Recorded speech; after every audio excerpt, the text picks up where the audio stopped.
Hallo, in diesem Screencast möchte ich aus rein quadratischen Gleichungen die Anzahl der Lösungen ablesen. Weil eine rein quadratische Gleichung kann zwei Lösungen haben, eine Lösung oder gar keine Lösung. Da gibt es dann immer Schüler und Schülerinnen, die denken, Hilfe, wenn ich gar keine Lösung habe, dann habe ich die Aufgabe falsch gemacht. Nein, wenn ich eine quadratische Gleichung habe, die keine Lösung hat und ich stelle fest, aha, die hat keine Lösung, dann habe ich die Aufgabe gelöst. Die Gleichung hat keine Lösung, die Aufgabe sehr wohl. Dieser kleine Unterschied ist allerdings schwierig, gebe ich zu. Also, woran erkenne ich das? Ich habe hier drei Beispiele, auch ein Beispiel, nämlich x² gleich 7, wo ich die Lösung gar nicht so ohne weiteres angeben kann.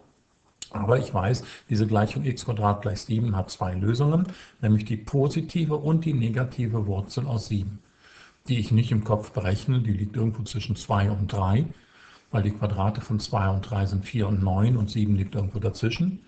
Die könnte ich berechnen, ist aber ein bisschen mühsam.